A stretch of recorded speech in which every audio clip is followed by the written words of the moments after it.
Kalau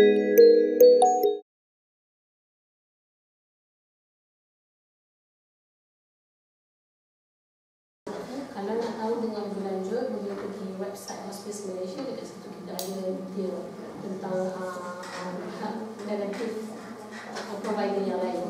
State negeri lain pun ada. The Hospice Malaysia is free and service. Most of the penjagaan palliatif kita biasa ada apa cuma sebab kita adalah Tapi in order to get your service, kena melalui doktor juga. Definitely. Semua palliative provider, so kita perlu dapatkan some history tentang pesakit sendiri. Kena doktor, kalau doktor yang kerja ada kanser, kena doktor yang rawat kanser ni, they cannot be from the clinic or anything like that. It depends, sebab ada juga pesakit yang diorang tak pernah jumpa doktor pakar onkologi. Tapi diorang dah tahu ada kanser. Contohlah dulu memang pernah diagnose tapi tak pernah jumpa doktor onkologi ataupun dia defaulted follow up, dan bila keadaan dia rasa dia perlukan rawatan penjagaan palliatif, mereka masih boleh jumpa dengan, contoh kalau pergi klinik kesihatan, doktor klinik kesihatan pun boleh jumpa, ataupun pergi klinik biasa doktor GP. At least kita ada satu doktor yang kita boleh tanya tentang keadaan sakit kalau kita perlukan maklumat lain. Hospice Malaysia ada service untuk macam counselling juga.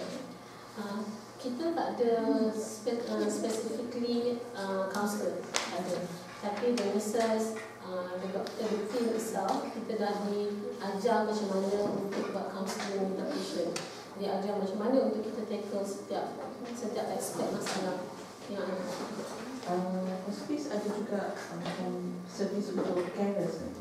Ya, ada. Ada selalu lagi banyak operation.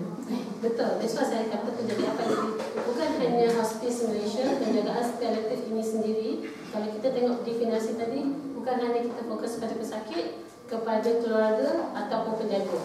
Nanti kalau kita kata keluarga, orang argue pula keluarga saja, kawan-kawan yang jaga ni tak penting. It is important kalau mereka melibatkan diri secara langsung untuk menjaga pesakit. Macam mana cara nak approach hospice? Okay. Macam mana cara nak approach hospice?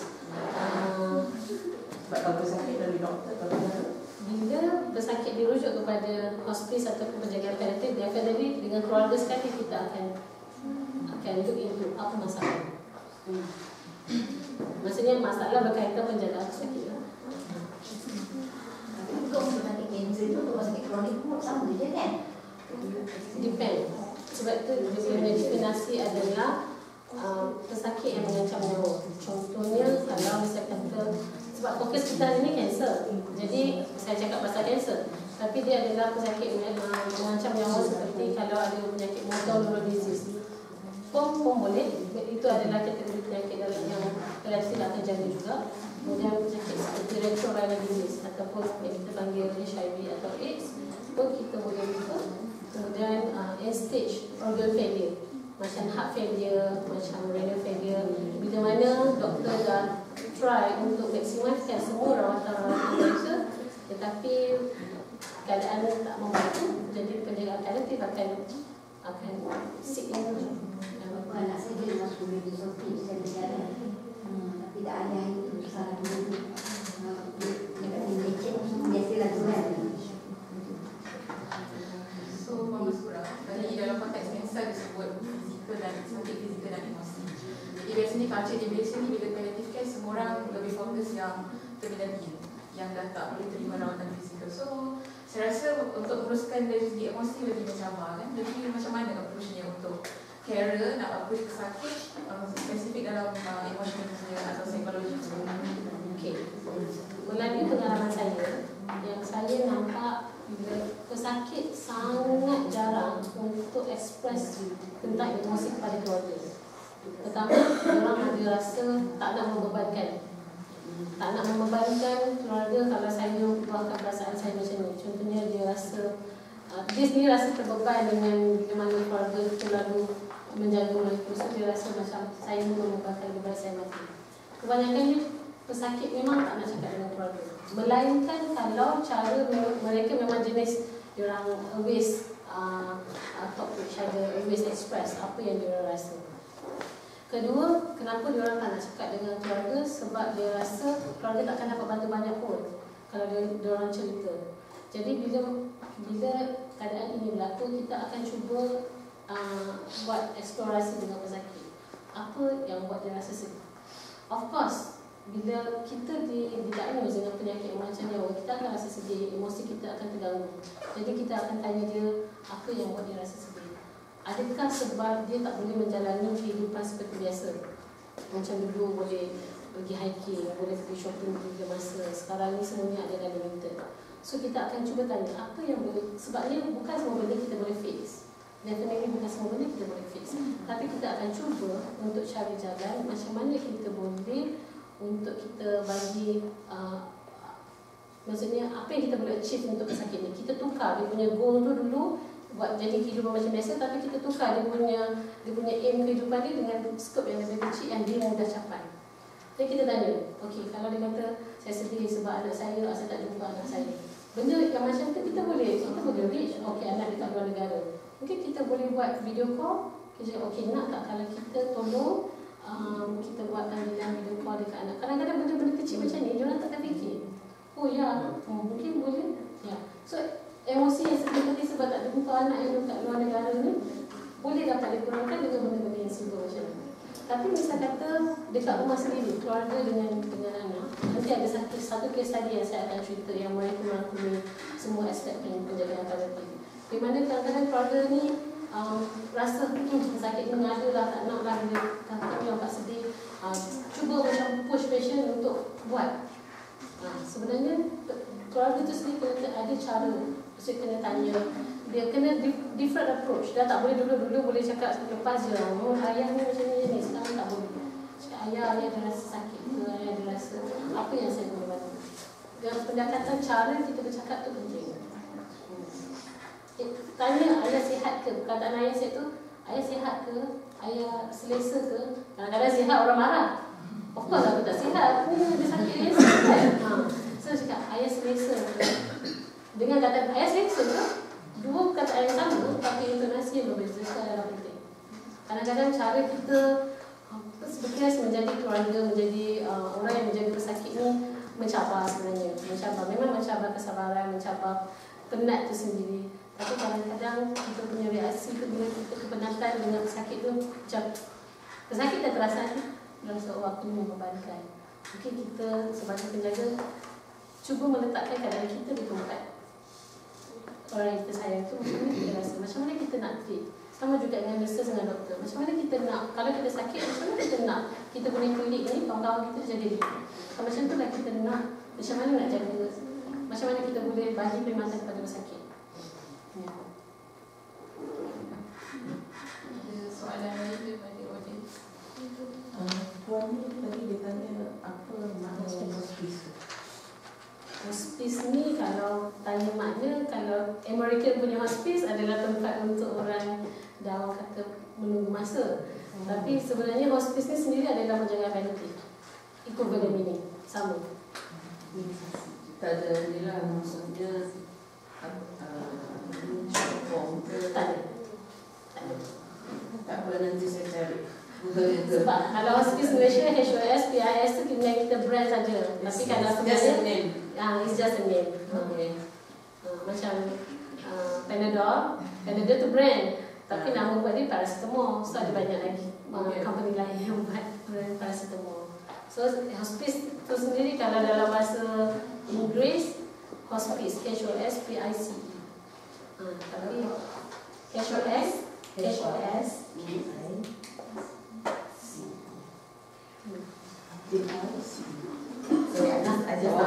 So perkataan hospice tu dia cuma direct penterjemahan daripada bahasa Inggeris ke bahasa Melayu. Sebab bila kita daftar organisasi, biasanya kita perlukan bahasa Melayu. So kebetulan perkataan HOSPIS tu belum ada lagi lah, so itu yang dipakai. Tapi sebenarnya kalau betul-betul nak faham definisi hospice tu datang dari bahasa Inggeris, which is what yang you dah tulis, HOSPIS. Tapi kalau you tengok sejarah bahasa Inggeris, dia bermaksud tempat yang bagi orang yang berehat, terutama bila diorang sakit yang sangat sakit lah. So tapi bila daripada satu zaman ke satu zaman, cara perubatan, cara penjagaan untuk para pesakit berubah. Sebab dia semakin lama semakin ada banyak rawatan moden, ada banyak perubatan yang lebih orang kata lebih dengan lebih pendidikan macam mana kita boleh jaga pesakit. So lama-lamaan corak penjagaan pun berubah. So lama-lama kita macam tadi Mas Fira cakap, Puan pun ada tanya, penjagaan paliatif ni hanya untuk fasa ke akhir hayat ke? Kalau yang peringkat awal maksudnya tak boleh dapat penjagaan paliatif. Sebenarnya kalau ikutkan hati, kita nak semua orang yang rasa dia emosi terganggu disebabkan sakit dia, ataupun penjaga rasa macam dia tak boleh nak kawal emosi dia dapatkan penjagaan paliatif. Kita nak macam tu. Tapi buat masa sekarang di Malaysia, pembangunan paliatif care itu bergerak, tapi dalam kadar yang agak perlahan. Jadi kita nak, sebab itu kita ada pendidikan seperti ini untuk mengajar bukan sahaja penjaga, bukan sahaja orang awam, tapi juga untuk penjaga perubatan profesional macam kami, ahli farmasi, jururawat, untuk fahami konsep penjagaan paliatif itu. So sekurang-kurangnya yang bertugas di hospital atau bertugas di bahagian nursing home, bertugas macam kami bertugas di rumah-rumah pesakit, tahu konsep penjagaan paliatif itu. So hopefully dengan tu kita boleh juga praktikkan sedikit sebanyak konsep penjagaan paliatif itu. Ada lagi soalan sebelum saya? Adakah tim paliatif ni adalah sebahagian daripada unit di dalam sesebuah hospital atau memang dia bukan daripada bekas sakit ni tambahan atau sukarelawan atau macam mana? So Hospice Malaysia ialah badan bukan kerajaan. So kita didaftarkan sebagai badan kebajikan, charitable organisation. In a way is agak berbeza lah dengan kerajaan, dengan hospital kerajaan ataupun hospital swasta, dan yang ini institusi kebajikan. Tapi kita berkolaborasi, bekerjasama dengan semua pihak ni. Sebab pesakit sama, kan? Pesakit daripada kalau dia ada simptom yang kronik ataupun simptom yang dia tak dapat nak kawal ataupun nak jaga di rumah, diorang akan masuk hospital. So bila pesakit masuk hospital, dia tetap kembali ke rumah, kan?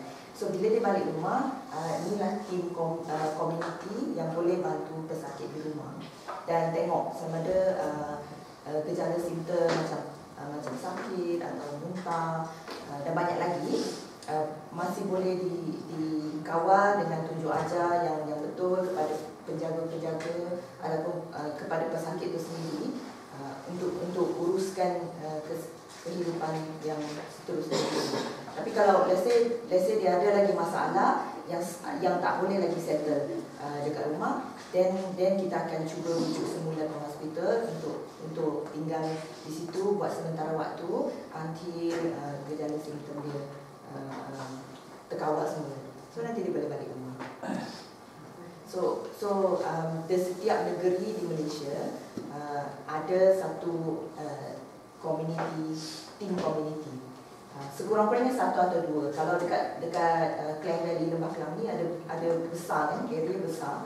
So kita ada lebih kurang 4, bukan under Hospice Malaysia, tapi ditubuhkan masing-masing. Sebab masing-masing dapat belanjawan sendiri. So diorang dapat derma dan kumpul donation sendiri untuk teruskan servis tu. So macam itulah dia punya pengurusan daripada community ke hospital ke community. Can I masih nak pergi toilet ke?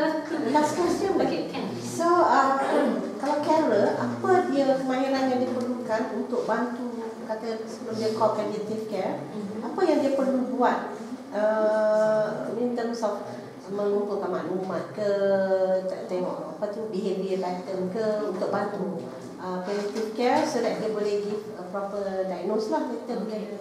Okay. Keluarga sebenarnya adalah the best person untuk doktor dan nurses tahu macam mana karakter pesakit.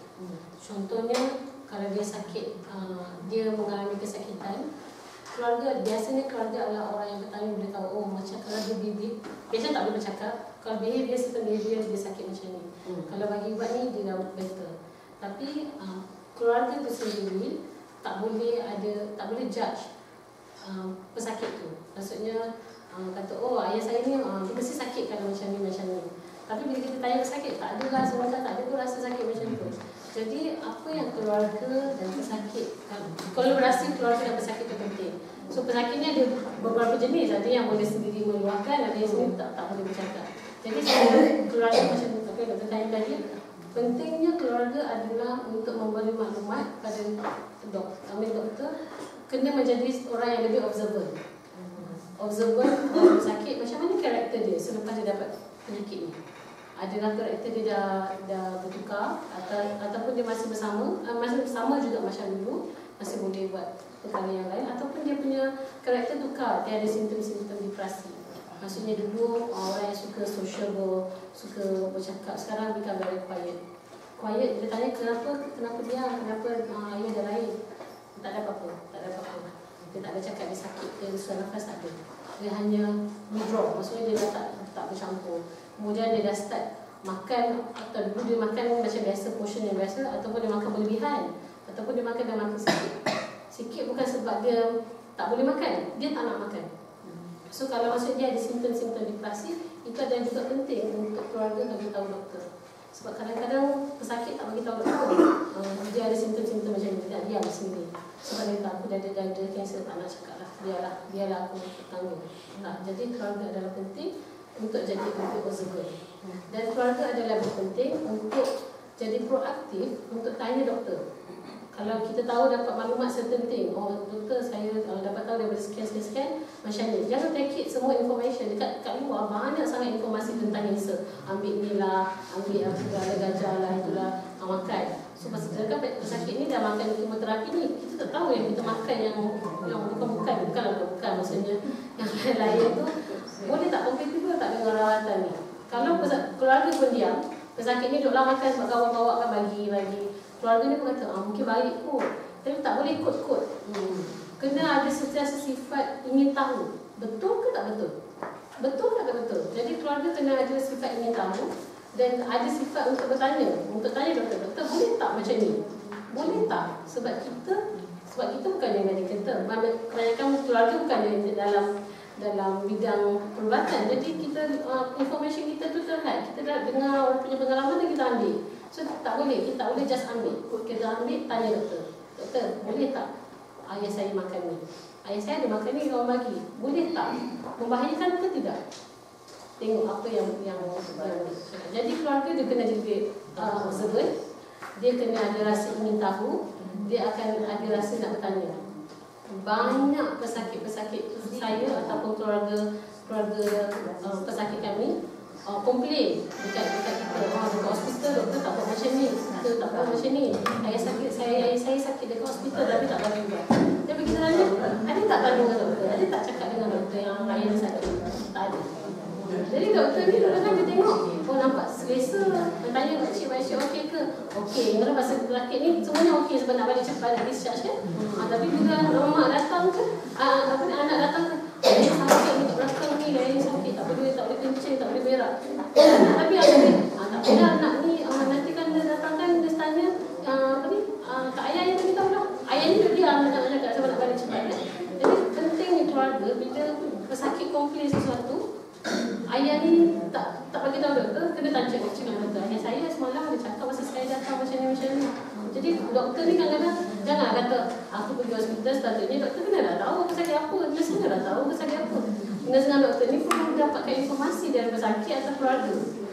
Jadi penting untuk keluarga, penting untuk pesakit ada rasa ingin tahu Ada rasa nak bertanya, ada rasa untuk tahu apa hak saya sebagai seorang pesakit, apa hak saya sebagai keluarga untuk dapatkan rawatan untuk anak. Ada saya nak share satu kisah yang memang pesakit saya sendiri yang saya rasa agak sedih sebabnya pesakit ni muda, baru dalam 30 tahun. Masa dia simptom, biasanya simptom penyakit kanser ni biasa simptom-simptom biasa. Asal lah, batuk sikit lah, kan? Susah berak lah. So dia start ada ulcer dekat mulut. Setiap bulan ada ulcer. So jadi biasalah kita rasa alah garam tak sikit dah okey lah macam tu kan. So dia pergi tapi ulcer makin banyak, tak sembuh. Jadi dia pergi jumpa doktor. Biasanya doktor akan cakap tak apa, observe dulu. Tengok biasalah rasa observe dulu bagi ubat. Tak selesa datang lagi. So bila dia tengok berlarutan, berpanjangan tak baik, kemudian saya cerita ni saya dah dapat keizinan lah untuk saya share kat sini. Pergi check, kemudian buat biopsi, confirm cancer. Doktor yang dia jumpa bukanlah pakar kanser, doktor biasa. Jadi doktor pun ada dia punya stage dia, cuma dia junior semua. So doktor ni mungkin dia pun tak ada banyak informasi tentang kanser, tentang rawatan kanser. Dia pun tak rujuk pesakit ni pada appropriate doktor. Jadi dia cakap dengan pesakit ni boleh buat pemudahan. Biasanya perawatan dia adalah pemudahan, tapi lepas pemudahan nanti cik akan jadi tak berjalan langsung. Jadi bila pesakit dah dengar informasi yang macam ni, langsung tak nak pergi dah. Tak nak lah buat apa, nak buat pemudahan, lepas tu dah tak boleh berjalan. Dah kena doktor kata, dah kena orang kena uruskan. Saya tak nak. So selama 1 tahun dia tak buat apa-apa. Jadi dia makin besar. Sebabnya dia pun tak pergi jumpa ahli doktor untuk dapatkan different opinion, ataupun dia pun tak minta doktor boleh tak, sebab doktor bukan pakar dalam bidang ni, boleh tak saya nak jumpa dengan onkologi. Tak ada. Keluarga pun duduk diam, ikut. So bila mana kita jumpa, yang kita dapat surat daripada proper doktor, kita dapat surat rujukan pun dari doktor yang kebetulan kawan macam tu lah, macam tu kawan kepada nurse ni, kemudian refer dekat kita. So kita datang, kita chat, kita tanya history balik, apa rawatan dah buat, kita tak ada apa-apa. Kenapa tak buat? Dapatlah kita dapat history ni semua dan kita kata okey, boleh tak? So kita tak semestinya okey dah rujuk pada benda tu, kita pun tak buat apa-apa lah. Kita kata okey lah, kita bagi buat dalam sakit untuk confirm tak. Kita tanya, cik nak tak kalau kita rujuk kepada onkologi, tengok apa yang pihak onkologi boleh buat. Jadi keluarga pun kira setujulah buat onkologi, tapi malangnya sebab dia dah semakin besar dan tak dapat nak selamatkan, pesakit ni kata tak apa, saya nak balik kat rumah, saya nak dia hanya palliatif sajalah, semoga saya meninggal. Jadi awal-awal lagi informasi tu dah salah. Jadi bila informasi ni salah, jadi affect dia punya keputusan dia untuk rawatan diri. Jadi doktor, jadi nurses sangatlah important dengan apa yang kita cakap. Sebab kadang-kadang kita kata benda yang sikit, kita tak terfikir pun impact tu akan memberi sangat besar pada pesakit. Jadi kalau kita rasa itu bukan bidang kita channelkan, kita rujukkan pada bidang yang sepatutnya. Jangan rasa palliatif, jangan rasa kita doktor atau nurse bidang ni kita tahu semua benda. Tidak. Sebab tu lah kita ada macam-macam pakar pediatri, pakar palliatif, pakar onkologi. Jadi sebab informasi yang kita bagi itu sangat besar impact dia pada keluarga, pada pesakit dengan apa rawatan yang dia buat. Sedangkan informasi yang dia dapat pada awal tu adalah salah. Tetapi pesakit ni pun tak ada inisiatif, tak ada rasa curiosity nak tanya. Selain kalau pembedahan ada tak rawatan lain? Tak ada. Tapi itu mungkin ada banyak faktor lain, mungkin faktor education dia, level kehidupan dia macam mana mungkin. Tapi that's why saya kata saya dah tak nak dah, kalau boleh masyarakat Malaysia, saya tak nak pandang tahap edukasi. Kalau kita ada rasa ingin tahu, kita boleh tanya. Sebab orang nak rasa ingin tahu tak semestinya mesti ada PhD, ada master, ada degree, tak. Tak ada education. Kalau kita ada rasa ingin tahu, kita proaktif untuk tanya, go ahead. So penting ada rasa ingin tahu, penting be observant dengan pesakit. Sebab kalau orang individu yang paling terdekat dengan pesakit, dia boleh tahu changes, perubahan karakter pesakit tersebut. Tapi kalau macam doktor dengan nurse, kenapa dia bila pesakit dia akan cakap tak ada buat, kita nunggu dia mati je. Banyak keluarga tu dah dengar benda dia tak boleh terima lah, dia tak boleh tu. Ada kala doktor terpaksa cakap macam tu. Bukan terpaksa, maksudnya dia sudah cuba bagi rawatan aktif, tapi malangnya penyakit tu sendiri terlalu agresif sehingga tak respon pada rawatan yang sedia ada. Jadi doktor akan cakap dah tak ada apa-apa rawatan yang boleh buat, jadi bawa balik rumah. Tapi banyak lagi, is not ending point. Banyak lagi yang kita boleh buat, keluarga, doktor, especially penjagaan paliatif boleh buat untuk pesakit.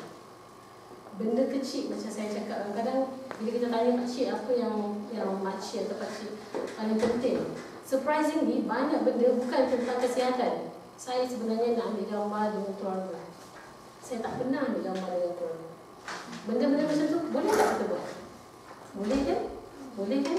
Ada kanser tak semestinya tak boleh ambil gambar dengan keluarga kan? Ada dekat rumah tak semestinya tak boleh bagi kita bawa studio datang rumah ambil gambar portrait. Maksudnya benda-benda kecil macam tu. Ada pesakit saya tak pernah naik train. Boleh tak saya nak naik train? Kenapa tak boleh? Tak boleh bangun, kita pakaikan wheelchair. Wheelchair pun macam-macam jenis kita boleh guna. Benda-benda kecil. Bukannya benda orang kata saya nak sembuh dari kanser. Kebanyakan pesakit kanser bila dia tahu keadaannya semakin merosot, untuk sembuh tu lain. Dia akan cakap saya nak baik. Tapi jangan kita ada stigma nak baik tu nak sembuh dari kanser. Baik tu kita kena tanya, apa maksud pakcik dengan baik? Kadang-kadang dia boleh cakap baik, saya sebenarnya nak minum air kelapa sikit je. Setiap orang tak sama. Keinginan tak sama. Baik dari saya punya baik dengan Aida punya baik tak sama. Baik saya dengan doktor punya baik tak sama. Jadi penting untuk kita tanya apa maksud pakcik. Sebab kita ni biasa superficial. Ayah saya kata nak baik lah. Dan kita fikir ayah ni nak mak saya ni nak baik lah, maksud nak sembuh dari kanser. Dan kebanyakannya pesakit dia tahu bila keadaan dah merosot, mungkin dah tak boleh sembuh macam biasa, tapi dia ada keinginan yang tertentu yang kita sebenarnya kita kena cungkil tanya apa sebenarnya. So komunikasi itu penting, sangat penting. Kalau kita ada semua knowledge ni tapi cara kita komunikasi adalah salah, semua knowledge ni tak berfungsi dengan baik. Always jangan kita ada assumption ataupun ada prasangka. Ada prasangka dengan pesakit kita, ada prasangka dengan keluarga kita. Jangan. Prasangka baik tak apa, tapi itu pun kita tak boleh fikir as I tak sakit ni, tak boleh. Kena tanya. Dia rasa macam mana? Jangan tanya, ayah rasa sakit tak? Jawapan dia sakit atau tak je. Kan? Jawapan dia ya atau tak? Kalau mereka kata tak nak rasa susahkan tak ada. Tapi kita nampak dia ni macam murung, nampak dia menyerang. Jadi kita tanya tak ada. Cakap ayah rasa tak serius tak? Kalau tak ada kita nak bagi, nak tolong. Apa yang kita boleh buat? Saya akan cuba cari untuk bagi ayah selesa. Cara komunikasi itu pun penting. Kadang-kadang ada cakap, kalau ayah saya mengadu je tu, semua nak cakap. Kadang-kadang ada juga pesakit yang jenis, dia hanya nak meluahkan je, nak orang dengar. Sebab kebanyakannya kita busy, anak-anak sibuk, ada kerja masing-masing. Bila anak tu datang merawat, cakap lah ni macam ni, dia nak meluahkan apa yang dia rasa. Tapi kadang-kadang anak ni tak ignore pun ayah buat cakap apa, buat tak tahu je. Jadi ayah tu dah tak nak cakap lagi dah. Ada diam je. Macam tu. Jadi approach setiap orang tu saya tak boleh cakap macam ni, orang ni macam ni, dia macam ni. Kita kena tengok karakter seseorang tu macam mana. Boleh tak saya kita ada masa lagi ke? Saya tak sure ada masa lagi ke tak. Okay. So saya nak share satu cerita ni, case study. Ini pun saya dah dapat kebenaran untuk saya share tentang cerita. So cerita tentang Mr. L. So dia seorang lelaki berumur 80 tahun. Dia diagnosis dengan kanser usus pada tahun 2014. Rawatan surgery, pembedahan dah buat, kemoterapi dah buat, semua rawatan onkologi sudah dibuat lah. Kemudian pada tahun 2016 bila doktor buat staging scan, so dia ada merebak ke hati. So setelah merebak ke hati, doktor pun berbincang dengan keluarga apa treatment yang available untuk bantu pada ketika itu.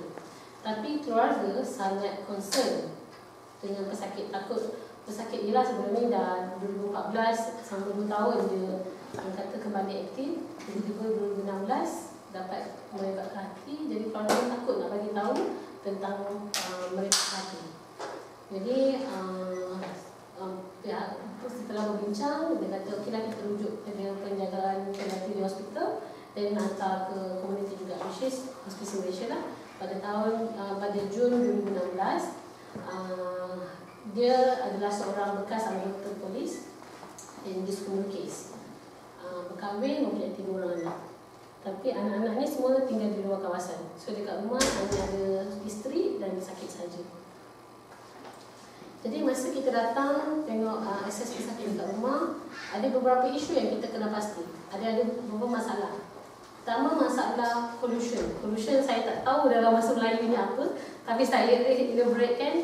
Dia adalah mereka merahsiakan penyakit tu atau diagnosis tu dari pesakit. Pesakit ni dah tahu tentang diagnosis kanser, dan macam saya cakap tadi, dia tak tahu yang dia ada dah merebak ke hati. Okay? Dia tak tahu. Kemudian dia komplain sakit di bahagian kanan perut, lebih kurang di sini, dan dia kata dia dah semakin rasa letih, dan bila berjalan tu rasa susah nafas. Kemudian yang isteri punya masalah pula, dia tak tahu macam mana nak jaga pesakit, sebabnya dulu pesakit boleh self care, boleh jaga diri sendiri, mandi sendiri. Sekarang ni nak jalan pun kena berpapah. Kemudian dia tak tahu macam nak jaga. Kemudian dia rasa tak tahu dengan apa makanan yang sesuai. Sebabnya ada yang kata makan herbs ni lah, makan jus ABC, makan apa, macam-macam lah ubat-ubatnya. Macam-macam. Sebenarnya kawan-kawan ni, keluarga, relatif lain ni, sebenarnya niat dia baik, maksud baik nak bantu. Tapi kadang-kadang informasi tu salah. Jadi kalau Wan ni dah confuse apa yang nak makan. Sebab doktor kata makanlah apa-apa pun. Tapi yang kawan pula restrict, tak boleh makan ni, tak boleh. Jadi Wan dah confuse. Kemudian tanyalah tentang rawatan komoditi. Kemudian dia takut nak bercakap dengan Mr. L. Sebabnya kalau dia bercakap dia akan cakap, oh dulu pesakit tu macam ni. Kenapa abang tak boleh macam ni? So dia dah takut nak cakap. Dan dia macam marah lah. Of course marah sebab kita compare kan dengan orang lain kan. Kita ada diri kita. Jadi ini masalah dia masa kali pertama kita datang. Okey, apa yang kita buat tentang pollution? So kita tanya pesakit. Mula-mula kita tanya dulu kat keluarga, apa sebab dia tak nak bayar dia tahu? Sedangkan sebagai seorang pesakit, dia ada hak untuk tahu apa yang dia rasa. Dan kebanyakan dia pesakit, dia tahu apa yang berlaku kat diri dia sebab dia yang rasa, bukan kita yang rasa. Okay? Tapi niat keluarga ni baik juga sebenarnya. Niat dia biasanya memang niat baik. Sebab tak nak pesakit ni sedih, tak nak dia rasa kemurungan. Tak nak. Sebab takut nanti kalau dia tahu, nanti dia akan give up. Dia akan give up dan terus tak nak buat apa-apa. Okay?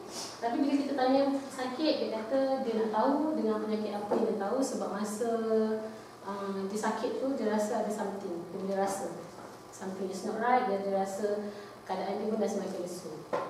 Yeah. So bila kita tanya, kalau kita bagi tahu, mungkin bukan sesuatu berita yang baik, Mr. L rasa macam mana? Kata tak apa, saya dah pernah ada kanser dah dulu. Saya dah biasa dengan berita-berita tu. Itu adat kehidupan. Surprisingly, depan anak-anak ni ingat ayah dia tak boleh tolong. Surprisingly, ayah dia cakap macam ni. Tapi saya nak mereka berkata benar. Jujur dengan saya, bukannya sorok-sorok.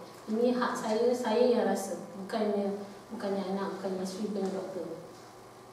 Jadi dia kata dia keputusan, sebab kita bagi tahu yang tak ada merebak ke hati, so dia kata dia ambil keputusan untuk tak ada lagi buat rawatan aktif, tak nak lagi kemoterapi. Sebab dia tak nak kemoterapi tu, walaupun doktor kata boleh ada sikit chance untuk bias another few months, tapi dia decided tak nak sebab dia rasa sebab dia rasa selesa sekarang, walaupun dia ada sakit, kata sakit ada kontrol semua, dia rasa selesa, dia nak fokuskan benda-benda yang bukan ke arah rawatan aktif. So So dia nak jaga, jadi kita start ubat untuk sakit tu, kita startkan dengan ubat sakit. Sebab dekat hospital dia cakap sakit, sebab kan doktor ni tak boleh nak bagi ubat sakit sebab tak boleh terhad dengan informasi yang dia ada sakit dekat hati ni. Jadi rawatan tu terhad jugalah nak bagi kalau sakit. Jadi kita bila dah explain, so kita sakit. Kemudian isteri dia kita ajar, okay, apa yang masalahnya, tak tahu nak jaga dari segi apa. Dari segi apa. So dia kata okey dari segi kemahiran. So kita start ajar, train macam mana nak ajar, macam nak angkat pesakit, macam mana nak betulkan position pesakit. Benda-benda yang simple macam tu. Macam mana nak jaga mulut sakit. Kadang-kadang ada kulat dekat dalam mulut tu yang dia tak ada selera nak makan. So kita treat ubat tu macam mana nak jaga kebersihan mulut semua lah. Kita jaga. Cara kita ajar. Dan kita ajar juga sebab kan anak dia kan kalau dekat luar kawasan, suami isteri saja, kita ajar apa yang kita perlu ataupun why dia kena observe. Sebab Wali dah orang kata sangat anxious lah. So informasi tu dah terhad, dia pun bukan seorang yang suka Google, dia pun bukan seorang yang suka tanya doktor. Jadi kita yang kena ada proaktif. Okey, makcik kena tengok simptom macam ni. Kalau pakcik boleh ada sakit perut, kalau sakit perut tak tahan, boleh buat kita. Ataupun dah baca ubat berapa kali kita dah ajar, tak tahan kalau kita. Tapi makcik pun kena observe, pakcik ni ada tak susah nafas, ada tak simptom pendarahan, kita ajar. Supaya, kenapa kita ajar? Supaya dia akan lebih tenang kalau itu berlaku. Sebab kita dah, sebagai nurse, sebagai doktor, kita dah foresee dah. Kita dah boleh nampak apa yang kemungkinan. Tapi kita cakap lah, kemungkinan. Jangan kata pakcik mesti apa ni. Itu beza tu. Sebab setiap orang tu, kemungkinan tu ada, semua orang pesakit ni boleh ada, tapi tak semestinya ada. Jadi kita dah prepare awal apa yang berlaku. So dari segi pemakanan, kita cakap bagilah apa pun yang pesakit nak makan. Kalau kita restrict certain food, tapi dia suka makan benda tu, pun tak guna, nanti lagi create konflik antara pesakit dengan keluarga. Jadi bila dia kata nak makan pagi. Sebab kebanyakan pesakit ni bila dah keadaan macam ini, diorang selera makan tu dah kurang. Jadi kalau kita restrict dia lagi lah dia tak nak makan. Nanti kita lagi risau kan. So makan apa pun tak kisah, tapi small amount, masuk lagi portion yang kecil tapi kerap. Sebab kebanyakannya pesakit disebabkan patologi kanser itu sendiri, dia selalu rasa kenyang, dia tak ada rasa lapar. Jadi kita advise untuk makan small portion, tapi ni lah, tapi kerap. Dan kita always advise diorang makan apa yang pesakit nak, dan kalau boleh makan bersama. Sebab kalau makan seseorang, kadang-kadang macam lain, kalau nak makan, lama macam tak nak makan. Bila makan seseorang tak mood, tak best lah. Kalau makan ramai-ramai baru best. Baru. Ni hari-hari, pula pesakit saya kata, hari-hari lauk sama, bubur je, putih je, tak minat lah. Naklah makan ni, chicken chop ke. Tak benda-benda kecil kadang-kadang ni. So, wife dia dah, maksudnya isteri lebih tenang lah bila kita dah start ajar. Tapi, bukannya dalam satu visit ya, kita buat ni secara berperingkat. Sebabnya, kalau buat satu hari, informasi terlalu banyak, orang tak boleh absorb.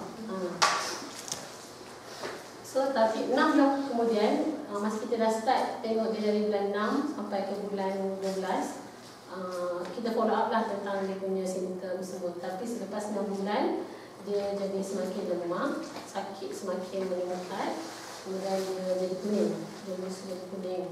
Kemudian dia decided tak nak balik hospital dah. So masa 6 bulan yang dengan kita tu, dia masih ada follow up dengan hospital, hospital masih bagi rawat kemudian dia susulan lah. So dia kata kalau balik hospital, dia yang dekat rumah. Kita start bercerita tentang, sebab dia dah start cakap dengan kita, dia bersedia untuk menghadapi kematian, dan kita dah start apa yang dia nak tentang dia punya kematian, gambar apa yang dia nak dekat apa dia punya sebabnya bila kita ada komunikasi dengan pesakit, dia akan keluar sendiri macam air je. Kita bercerita, kemudian dia kata kalau dia tiba-tiba berhenti nafas, dia tak nak CPR, dia tak nak apa-apa, dia nak pergi secara tenang lah. Kemudian dia dah start buat wasiat, dia dah start semua buat sekali. Sebab dia tahu, sebab dia dah prepare, dia dah tahu yang masa mungkin tak lama. Kemudian yang paling penting untuk dia adalah untuk ada keluarga di sisi. Tapi anak-anak ni semua dekat luar Kerasan. So apa kita cakap, kita offer dekat dia, okey pakcik, nak tak kalau kita cakap dengan anak, ataupun pakcik sendiri nak cakap. Sebenarnya kita orang biasa tak bagi suggestion. Biasa kita tanya, apa pakcik punya plan? Kita akan tanya, apa plan pakcik? Kalau pakcik kata nak anak-anak balik ke, dia kata, itulah. Biasanya dia kata, nanti saya suruh wife call. Tapi ada juga pesakit kata, susahlah anak-anak ni. Kadang-kadang bila kita cakap tak nak dengar. So kita okey, kita cuba approach. Nak tak kalau kita bantu untuk cakap dengan keluarga, cakap dengan anak. Kalau dia pesakit bagi keizinan, dan kita proceed lah. So untuk pesakit ni, dia nak keluarga di sisi. Lepas tu dia nak kita yang conveykan dekat anak dia. Sebab dia kata dia tak tahu in proper way macam mana dia nak cakap. Dan nak start balik, ada yang betul-betul dia balik untuk, sebab ada masing-masing pun ada komitmen kerja. Jadi dia balik untuk start menziarah ayah. Kemudian ada tentang yang ni yang tak dapat balik, kita advise untuk buat video call. Buat video call. Kemudian isteri ni yang mula-mula kita larang tengok dia seorang yang sangat, kita panggil sangat anxious lah, kelam kabut, dia pun tak tidur malam, dia pun sebab fikir apa nak buat. Tapi kita nampak slowly dia lebih tenang, dia lebih dapat menerima keadaan itu, dia bersedia untuk menghadapi kehilangan. Sebabnya pesakit ni dah buat persediaan rapi. Pesakit ni dah bagi tahu dia, okey kalau saya tak ada, macam ni aku buat macam ni. So dia dah bagi persediaan. Kemudian nak tahan sakit dia, kita ikut tahap kesihatan dulu. Mula-mula kita jumpa dia tak ada makan ubat tahan sakit. So kita start dia sakit dia sikit, kita start dengan Panadol dulu, paracetamol. Kemudian slowly bila sakit tu makin increase, kita introduce ubat yang stronger. Kemudian at the end, masa yang sakit sangat kuat, so kita bagi ubat opioid lah, macam morfin.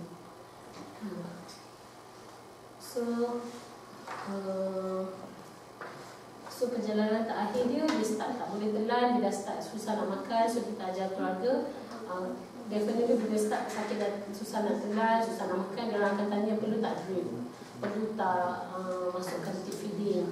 So kita explainkan, kita explain lah apa tanda-tanda pesakit yang dah nazak lah, sign symptom of dying. Kita kata itu adalah perkara biasa bila mereka start untuk susah nak telan, sebab itu adalah normal proses yang body start to shut down, organ start dah merosot. Jadi tak perlu tip feeding, sebab kalau kita bagi tip feeding tu lagi menyeksa pesakit, lagi tak selesa, lagi causing a lot of distress untuk pesakit. Dan tak perlu drip sebab sistem badan dah start to shut down. Kalau bagi extra drip, extra air, akan lagi buat dia serasa tak selesa. Kemudian dia boleh orang kata buat overload lah dalam badan dia. Jadi kita advise on that, kita ajar macam mana nak jaga skincare, semua tu lah. Kemudian dia tak boleh telan tapi dia ada sakit, so kita boleh bagi ubat secara injection kat rumah. Tapi ada cara dia lah, kita ajar. Dan dia meninggal dengan aman di sisi anak dan yang lain. Dan satu anak tak dapat balik, so masa ayah waktu-waktu terakhir tu buat video call dengan ayah, dan pesakit meninggal dengan aman. Jadi pada awal lagi bila pesakit ada collusion, macam saya cakap, kita tanya dulu apa sebab, kenapa, dan kita tanya pesakit. Kalau pesakit masih boleh cakap, dia rasa, so tanya dia, Asyik nak tahu tak? Ada juga pesakit yang kata, saya tak nak tahu, kalau saya tahu nanti saya lagi susah hati. Okey, kita respect. Dan tak semestinya semua benda yang kita, tapi yang penting adalah kita explore dari pesakit apa yang diorang rasa, apa yang diorang nak. Sebab itu ada hak mereka untuk tahu tentang penyakit mereka.